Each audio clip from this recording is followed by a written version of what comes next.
Hi guys, this is Shiva single. तो कैसे हैं आप सभी लोग? उम्मीद है आप अच्छे होंगे दोस्तों। और स्वागत है आपका इस फाइनेंशियल अवेयरनेस के लेक्चर में। इसमें हम लोग बात करेंगे आज टैक्सेशन सिस्टम इन इंडिया के बारे में। इंडिया में टैक्सेशन सिस्टम क्या होता है, टैक्स क्या होता है, सब बातें हम लोग देखेंगे। तो वीडियो को मैं स्टार्ट करूँ उससे पहले अगर अब तक आपने चैनल को सब्सक्राइब नहीं किया है, आप चैनल को सब्सक्राइब कर लें। साथ में आप लोग बेल आइकन दबा देना, आपको जो भी मैं वीडियो बनाऊंगा उसकी नोटिफिकेशन मिल जाएगी।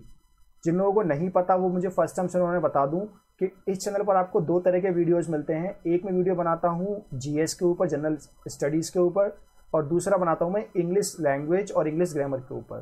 तो अगर आपको नीड है इन दोनों में से किसी भी सब्जेक्ट की तो आप बिल्कुल परफेक्ट जगह पर हैं, आप इस चैनल को सब्सक्राइब कर सकते हैं। तो आज हम बात करेंगे टैक्सेशन सिस्टम इन इंडिया के बारे में। तो चलिए जानते हैं, बिल्कुल बेसिक से समझते हैं। सबसे पहले बात आती है कि ये जो टैक्सेशन है ये क्या होता है। टैक्सेशन इन इंडिया में हम बात करें तो ये टैक्सेशन का मतलब क्या होता है, सब बातें जानते हैं। तो in India the taxes are collected by the central government, state government और द लोकल गवर्नमेंट। आपको पता है इंडिया में 3 टायर सिस्टम है गवर्नमेंट का। पहले जो फेडरलिज्म की जो बात होती थी, यानी कि एक सेंट्रल में एक गवर्नमेंट होगी, उसके नीचे स्टेट में होगी, और 1992 के बाद से जो हमारी जो लोकल बॉडी, जो म्यूनसिपैलिटीज़ हैं, जो पंचायत है, वो सिस्टम भी आ गया। तो इसे लोकल गवर्नमेंट कहते हैं। तो जो तीनों लेवल पर गवर्नमेंट है, सेंट्रल लेवल पर जो इंडिया लेवल की गवर्नमेंट होती है, जो राज्य की लेवल पर होती है उसे स्टेट गवर्नमेंट कहते हैं, और नीचे जो लोकल, जो गाँव में और शहर के लेवल पर होती है उसे लोकल गवर्नमेंट कहते हैं। इन तीनों गवर्नमेंट को एक तरह से पावर दी गई है कि ये टैक्स कलेक्ट कर सकती हैं। तो ये हुई पहली बात। दूसरी बात, जैसे मैंने बताया, they got the authority to collect the taxes from the constitution, यानी कि इन्हें संविधान से ही ये पावर मिलती है कि वो टैक्स को कलेक्ट कर सकती हैं। किसके लिए? जिससे वो इंफ्रास्ट्रक्चर बना सकें, हॉस्पिटल बना सकें, रोड बना सकें। अब रोड बन रहा है मान लीजिए, तो ये तो है नहीं सरकार आपसे पैसा मांगने आती है कि भाई आपके पास का रोड बन रहा है, पैसा दे दो, नहीं, क्योंकि उसका पैसा आप ऑलरेडी एज अ टैक्स पे कर चुके हैं सरकार को। अब सरकार की जिम्मेदारी है कि वो आपके लिए वेलफेयर के लिए चीज़ें बनाएं, आपकी सुविधा के लिए रोड बनाएं। तो इस टैक्स के पैसे से ये काम किया जाता है। रन वेलफेयर स्कीम, जो वेलफेयर स्कीम है जो आप देखते हैं, मनरेगा स्कीम चलती है, या जो भी स्कीम चलाई जाती है, या तो सेंट्रल गवर्नमेंट चलाती है या स्टेट गवर्नमेंट चलाती है, या स्टेट गवर्नमेंट के अंडर लोकल गवर्नमेंट चलाती है। ये सारी स्कीम के लिए पैसा कहाँ से आता है? ये टैक्स से ही आता है। हेल्थ की सुविधाएं जो मिलती हैं, लॉ एंड ऑर्डर जो पुलिस वगैरह मेंटेन करती है, उसके लिए सारा जो पैसा आता है सरकारों के पास, वो टैक्स से ही आता है। तो अब तक आपने क्या देखा कि टैक्स कौन कलेक्ट करता है इंडिया में, और उस टैक्स का होता क्या है, अथॉरिटी कहाँ से मिलती है टैक्स को कलेक्ट करने के लिए। अब ये जो टैक्स होता है दोस्तों, इसको हम लोग आपको और मेरे जैसे लोग ही पे करते हैं, सिटीजन पे करते हैं। इस तरह से जो सिटीजन होते हैं वो कंट्रीब्यूट करते हैं हमारे देश के वेलफेयर में, ठीक है ना, बाय पेइंग द टैक्स। तो ये कुछ बातें हुई टैक्स के बारे में। ये बेसिक बातें हम लोगों ने की कि टैक्स कौन कलेक्ट करता है, किसको अथॉरिटी है, सब बातें हम लोगों ने इसमें देख ली हैं। अब बात करते हैं बेसिकली ये टैक्स क्या होता है, डेफिनेशन देखते हैं टैक्स की।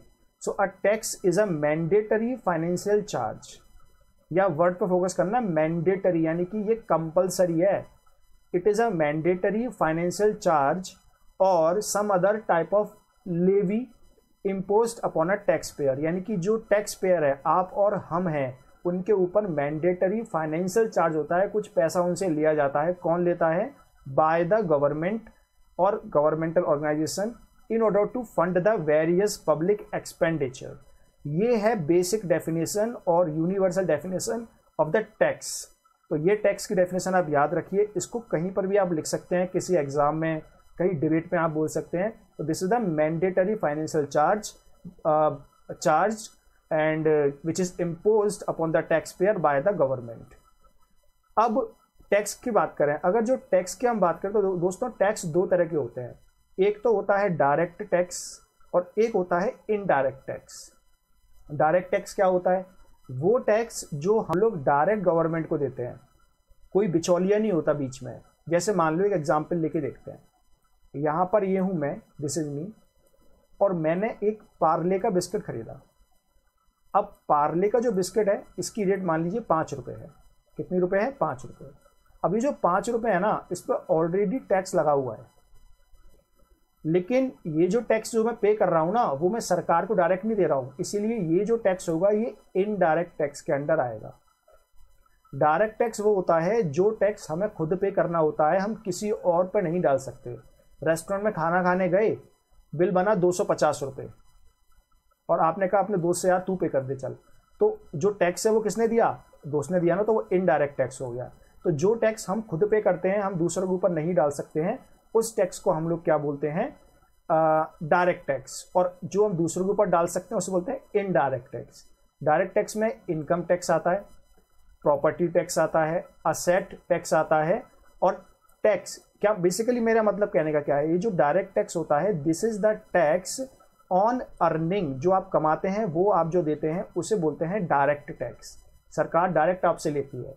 इनडायरेक्ट टैक्स के अंडर आता है entertainment tax, VAT, entry tax, ये चुंगी कर जो वगैरह जो होता है वो सब इसमें आता है। लेकिन अब दोस्तों ये जो टैक्स सारे हटा दिए गए हैं, इसकी जगह पे आ गया हमारा GST, goods and services tax. जो गुड्स एंड सर्विसेज टैक्स है ये अब इम्प्लीमेंट किया जाता है। ऑल्दो जीएसटी के अंदर कुछ ऐसे टैक्स हैं जो अभी इंक्लूड नहीं किए हैं। अगर आपको नाम पता है तो जरूर बताइए। एक मैं हिंट देता हूँ, पेट्रोल पे लगने वाला जो टैक्स होता है वो इनडायरेक्ट होता है, लेकिन उसको जीएसटी में सब्स्यूम नहीं किया गया है। बाकी जो टैक्स है, ये जो टैक्स है सब जीएसटी के अंडर आ गए हैं। तो इनडायरेक्ट टैक्स में कुछ टैक्स ऐसे छोड़ दिए गए हैं, जीएसटी के अंडर अभी नहीं आए हैं, फ्यूचर में आ सकते हैं। तो आपको नाम बताना है। एक नाम मैंने बता दिया, petrol, which is indirect tax and not under the GST, right. तो ये सिस्टम रहा हमारा टैक्स का, कि टैक्स क्या होता है, कितने टाइप के होते हैं और कौन कौन से होते हैं। याद रखना, एग्जाम में कुछ भी आ सकता है। अब बात करते हैं एडमिनिस्ट्रेशन जो होता है टैक्स का, टैक्सेशन का, वो कौन करता है।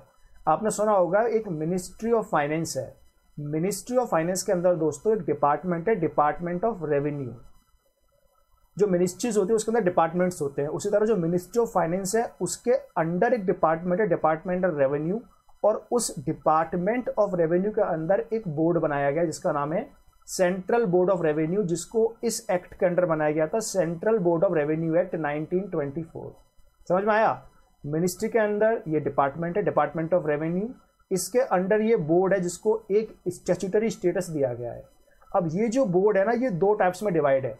मैंने आपको पीछे क्या बताया, टैक्स दो तरह के होते हैं, डायरेक्ट और इनडायरेक्ट। तो उनको कलेक्ट करने के लिए भी दो बॉडीज है।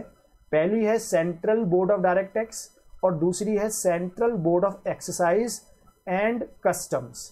ऑल्दो ये जो इनडायरेक्ट टैक्स है अब जीएसटी बन चुका है, आपको पता है। तो याद रखना ये पूरा एडमिनिस्ट्रेटिव सिस्टम है। फिर से सुन लो एक बार, मिनिस्ट्री ऑफ फाइनेंस, उसके under department of revenue, revenue के अंडर है central board of revenue. Revenue मतलब पैसा ना, सरकार के पास पैसा आएगा। तो सेंट्रल बोर्ड ऑफ रेवेन्यू में जो डायरेक्ट टैक्स को देखेगा, जो इनकम टैक्स वगैरह इस तरह के टैक्स को देखेगा, उसे हम क्या बोलेंगे, central board of direct tax, CBDT।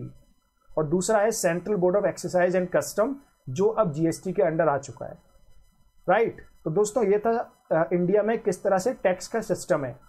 GST जो है वो अलग से पूरा टॉपिक है, उसमें वीडियो बनाऊंगा आपके लिए, पूरी डिटेल में बनाऊंगा। अगर आप चाहते हैं बनाऊं तो कमेंट करके बताइए।